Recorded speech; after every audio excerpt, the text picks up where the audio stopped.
ಇಂದು ನಾಗರ ಪಂಚಮಿ. ನಾಗರ ಪಂಚಮಿ ಅಂದ್ರೆ ನಾಡಿಗೆ ದೊಡ್ಡ ಹಬ್ಬ. ಈ ದೊಡ್ಡ ಹಬ್ಬದಲ್ಲಿ ಗಂಡನ ಮನೆಯಿಂದ ಹೆಣ್ಣು ಮಕ್ಕಳು ತವರ ಮನೆಗೆ ಹೋಗ್ಬೇಕಂತ ತುಂಬಾ ಆಸೆ. ತವರ ಮನೆಯಲ್ಲಿರುವ ಅಣ್ಣಂದಿರು ತಂಗಿಗೋಸ್ಕರ ಕರೆಯಲು ಬರುತ್ತಾರೆ. ತವರ ಮನೆಯವರು ತಮ್ಮ ಮಕ್ಕಳಿಗೋಸ್ಕರ ಹಾದಿ ಕಾಯ್ತಾ ಇರ್ತಾರೆ. ಆದರೆ ನಾನು ನತದೃಷ್ಟವತಿ, ತಂದೆ ತಾಯಿಯನ್ನು ಕಳೆದುಕೊಂಡ ಪಾಪಿ ನಾನು. ಆದರೆ ನಾನು ತವರ ಮನೆಗೆ ಹೋಗ್ಬೇಕಂತ ತುಂಬಾ ಆಸೆ. ತವರ ಮನೆಯಲ್ಲಿ ನನಗೆ ಯಾರೂ ಇಲ್ಲ. ಏನೇ ಆಗಲಿ ದೇವರೇ, ನನಗೆ ತವರ ಮನೆಗೆ ಹೋಗ್ಬೇಕೆಂಬ ಆಸೆ. ಎಲ್ಲ ಹೆಣ್ಣು ಮಕ್ಕಳಂತೆ ಹಬ್ಬ ಮಾಡ್ಬೇಕೆನ್ನುವ ಆಸೆ. ಆದರೆ ನಾನು ಎಲ್ಲರನ್ನು ಕಳೆದುಕೊಂಡೆ. ಅದೇನು ಮಾಡೋದು, ದೇವರ ಇಚ್ಛೆ. ಕೊಟ್ಟಿದ್ದೇನೆ ದೇವರಂತಿರುವ ಗಂಡ, ಇನ್ನು ಮಕ್ಕಳಂತಿರುವ ಮೈದರನ್ನು ಪಡೆದಿದ್ದೇನೆ. ಅದೇ ನನ್ನ ಸೌಭಾಗ್ಯವೆಂದು ಅದರಲ್ಲಿ ಸಂತೋಷ ಪಟ್ಟರಾಯಿತು.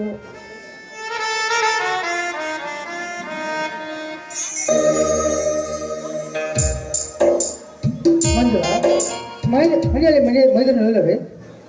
ಬನ್ನಿ ಸ್ವಾಮಿ, ಮೈದನರು ಬಂದಿಲ್ಲ. ಯಾಕೆ ಮಂಜುಳ, ನಿನ್ನ ಕಣ್ಣಲ್ಲಿ ನೀರು ಯಾಕೆ ಯಾಕೆ ಈ ರೀತಿ ಹಬ್ಬದ ಕಣ್ಣೀರ ಹಾಕಕ್ಕೆ ಹೇಳ್ತಾರೆ? ನಿನ್ನ ಮನಸ್ಸಿಗೆ ಸಂತೋಷವಾಗುತ್ತದೆ ನೋಡು ಮಂಜುಳ.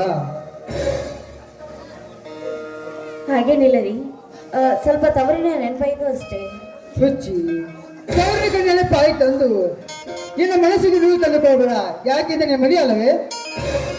ಹಾಗಲ್ಲ ರೀ, ಒಂದು ಹೆಣ್ಣಿಗೆ ಗಂಡನ ಮನೆಯಲ್ಲಿ ಸುಖ ಸಂತೋಷ ಎಷ್ಟೇ ಸಿರಿ ಸಂಪತ್ತಿದ್ದರೂ ಕೂಡ ತವರ ಮನೆಯನ್ನು ಮರೆಯಲು ಸಾಧ್ಯವಿಲ್ಲ. ಯಾಕೆ ಮಂಜುಳ, ಈ ಮನೆಯಲ್ಲಿ ಏನಾದರೂ ತೊಂದರೆ ಆಗಿದೆ ಹೇಳು. ಚೇಚೆ, ಏನಂತ ಮಾತನಾಡ್ತಾ ಇದ್ದೀರ ನೀವು? ದೇವರಂತಿರುವ ಗಂಡ, ಇನ್ನು ಮಕ್ಕಳಂತಿರುವ ಇಬ್ಬರು ಹುಡುಗಿಯಂತಿರುವ ನನ್ನ ಮೈದನರು ಇಷ್ಟೆಲ್ಲ ಇರಬೇಕಾದ್ರೆ ನನಗೆ ಯಾವ ತೊಂದರೆ ಇಲ್ಲ ಕೊಡ್ರಿ. ನಿಜ ಹೇಳ್ಬೇಕಾದ್ರೆ ನಿಮ್ಮನ್ನೆಲ್ಲ ಪಡಬೇಕಾದ್ರೆ ನಾನೇ ಭಾಗ್ಯಶಾಲಿ. ನೋಡು ಮಂಜುಳ, ಈ ಮನೆಯಲ್ಲಿ ಏನಾದರೂ ತೊಂದರೆ ಆಗಿದೆ ನನಗೆ ಹೇಳು, ನಾನು ತಂದು ಕೊಡ್ತೇನೆ. ಆದರೆ ಯಾವತ್ತೂ ನೀನು ಕಣ್ಣೀರು ಹಾಕ್ತಿರೋದು, ಯಾವಾಗಲೂ ನಗತಿರ್ಬೇಕನ್ನೋದೇ ಇನ್ನು ಗಂಡನ ಆಸೆ. ಸ್ವಾಮಿ, ಹಾಗಾದ್ರೆ ನೀವು ನನ್ನದೊಂದು ಮಾತನಾಡಿಸ್ಕೊಡ್ತೀರಾ? ಅದೇನಂತೇಳಿ ಮಂಜುಳ, ಖಂಡಿತವಾಗಿ ನಡೆಸಿಕೊಡ್ತೇನೆ. ನೋಡಿ, ನಮ್ಮಿಬ್ಬರ ಮೈದರನ್ನು ನಾವು ಮದುವೆ ಮಾಡಿ ಮುಗಿಸೋಣ, ಏನಂತೀರಾ?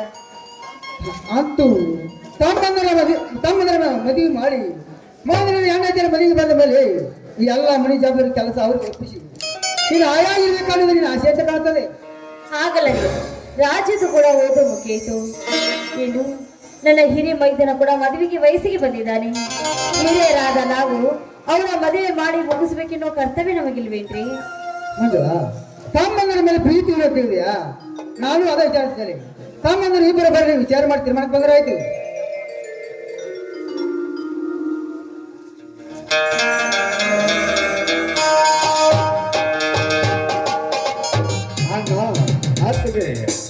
ಇಬ್ಬರು ಏನೋ ಆಳವಾಗಿ ವಿಚಾರ ಮಾಡುತ್ತಾ ನಿಂತಿರುವಲ್ಲ, ಏನು ಏನಪ್ಪ, ಇಬ್ಬರ ಬಗ್ಗೆ ವಿಚಾರಣೆ ಮಾಡ್ತಿದ್ದೇವೆ.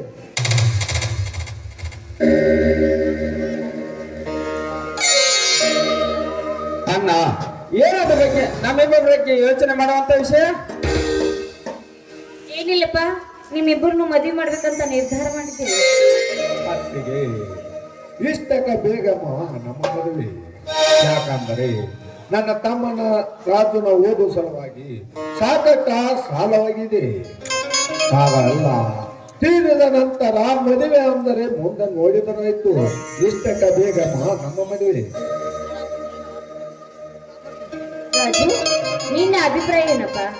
ಅತ್ತಿಗೆ, ಅಣ್ಣನಿಗೆ ಮದುವೆ ಬೇಡ ಅಂದ ಮೇಲೆ ಅವನ ತಮ್ಮ ನಾನದಾನ, ಅದಕ್ಕೆ ಮದುವೆ? ಅದು ಅಲ್ಲದೆ ನೀವು ನನ್ನನ್ನು ಇಲ್ಲಿಯವರೆಗೆ ವಹಿಸಿದ್ದು ವ್ಯರ್ಥವಾಗುತ್ತದೆ.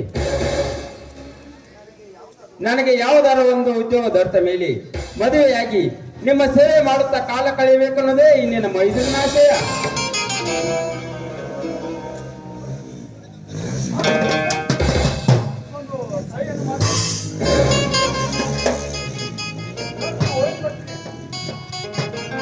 ಆಯ್ತು ಸರ್, ಹೋಗಿ ಬನ್ನಿ.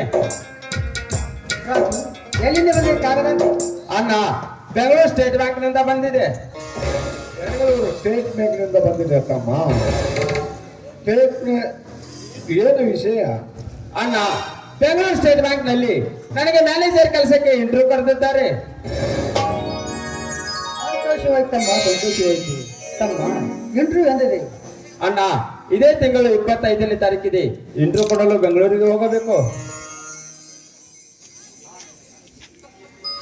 ಮೈದುನ, ಆ ತಾಯಿ ಆಶೀರ್ವಾದ ಸದಾಕಾಲ ನಿನ್ ಮೇಲಿರ್ಲಪ್ಪ. ಈ ನಿನ್ನ ನೋಡಿ ಕೇಳಿ ನಮ್ಗೆ ತುಂಬಾನೇ ಸಂತೋಷವಾಯಿತು. ಆತಿಗೆ ನಿಮಗೆ ಸಂತೋಷವಾಗಿದೆ, ಆದರೆ ನನಗೆ ಅಸಂತೋಷವಾಗಿದೆ. ಯಾಕೆ ರಾಜು ಹೀಗೇಕೆ ಮಾತನಾಡುತ್ತಿರುವೆ? ಏನಾಗಿದೆ ನಿನಗೆ? ನಿನಗೆ ಮ್ಯಾನೇಜರ್ ಇಟ್ಟರು ಕೆಲಸ ಬಂದದ್ದು ಸಂತೋಷವಿಲ್ಲ? ಎಷ್ಟು ಹೀಗೇಕೆ ಮಾತನಾಡುತ್ತೀರಿ ತಮ್ಮ? ಹೀಗೇಕೆ ಮಾತನಾಡುತ್ತಿರುವೆ? ಇಷ್ಟವಿದೆ ಅಣ್ಣ, ಆದರೆ ಈಗಿನ ಕಾಲದಲ್ಲಿ ಮ್ಯಾನೇಜರ್ ಕೆಲಸಕ್ಕೆ 1 ಲಕ್ಷವಾದರೂ ಹಣ ಬೇಕೇ ಬೇಕಣ್ಣ. 1 ಲಕ್ಷವಾದರೂ ಹಣ ಬೇಕು. 1 ಲಕ್ಷ ಹಣ ಬೇಕೇ ಬೇಕಾ? ನಾವು ಇರುವ ಸ್ಥಿತಿಯಲ್ಲಿ ಅಷ್ಟೊಂದು ಹಣ ಎಲ್ಲಿಂದ ತರುವುದಪ್ಪ? ಎಲ್ಲಿಂದ ತರುವುದು? ಇದೇನನ್ನ ನಿನ್ನ ಕಣ್ಣಲ್ಲಿ ನೀರು ಗಂಡ ಉರಿಯುತ್ತಿರುವ ಈ ನಿನ್ನ ತಮ್ಮ ಇನ್ನೂ ಜೀವಂತವಾಗಿರುವಾಗ ನಿನಗೇಕೆ ಹಣದ ಚಿಂತೆ ಅನ್ನ? ನಿನಗೇಕೆ ಹಣದ ಚಿಂತೆ? ನಾನು ಎಲ್ಲಾದರೂ ಜೀತವಾಗಿ ದುಡಿದು ಈ ನನ್ನ ತಮ್ಮನಿಗೆ ನೌಕರಿಗೆ ಹಣವನ್ನು ಕಟ್ಟುತ್ತೇನೆ ಆ ಹಣದ ಬಗ್ಗೆ ನೀನು ಯೋಚನೆ ಮಾಡಬೇಡಣ್ಣ, ಮಾಡಬೇಡ. ರಾಜು, ಜೀತದೊಳಗೆ ಹಣ ತಂದು ಕೊಡುವಂತ ಸಮಯ ನಮಗಿಲ್ಲಪ್ಪ. ನಮಗಿರುವುದು ಕೇವಲ 12 ಗಂಟೆ ಕಾಲಾವಕಾಶ ಮಾತ್ರ. ಅಣ್ಣ, 12 ಗಂಟೆ ಮಾತ್ರವಲ್ಲ, ಈ ನಿನ್ನ ತಮ್ಮನಿಗೆ 7 ಗಂಟೆ ಇದ್ದರೆ ಸಾಕು. ಈ ಸಮಯದಲ್ಲಿ ನನಗೆ ಏನು ಮಾಡಬೇಕನ್ನೋದು ಗೋಚಿತವಾಗುತ್ತದೆ. ಅಣ್ಣ, ನನ್ನ ಸಲುವಾಗಿ ನೀವೇಕೆ ಇಷ್ಟು ತೊಂದರೆ ತೆಗೆದುಕೊಳ್ಳುತ್ತಿದ್ದೀರಾ? ನಿಮಗೆ ತ್ರಾಸು ಮಾಡಿ ನಾನು ನೌಕರಿ ಸೇರೋದು ಪ್ರಯೋಜನ ಇಲ್ಲ. ನಾನು ಇಂಟರ್ವ್ಯೂಗೆ ಹೋಗೋದನ್ನು ಬಿಟ್ಟೇ ಬಿಡುತ್ತೇನೆ. ರಾಜು, ಏನಂತ ಮಾತನಾಡ್ತಾ ಇದೆಯಪ್ಪ ನೀವು? ಕಷ್ಟ ಸುಖ ಬರೋದು ಮನಸ್ಸನಿಗೆ ಸಹಜ. ಅವಳು ಇಲ್ಲ ಸಲ್ಲದ ಕೆಟ್ಟ ಕಥೆಯನ್ನು ನಿನ್ನ ತಲೆಯಲ್ಲಿ ಹಾಕಿಕೊಳ್ಳಬೇಡ. ಈ ರೀತಿ ಹಠ ಹಿಡಿಬಿಡಪ್ಪ.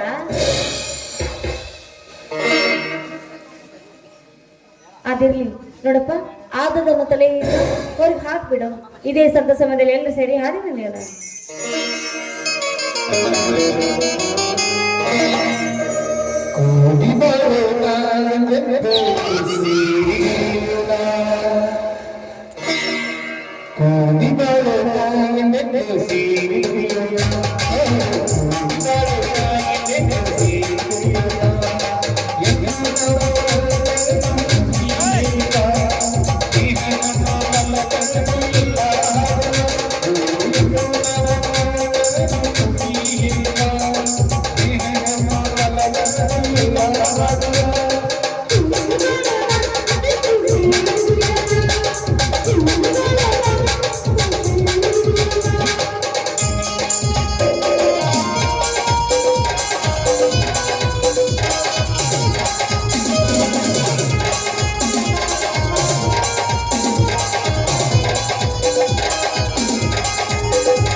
Terima kasih.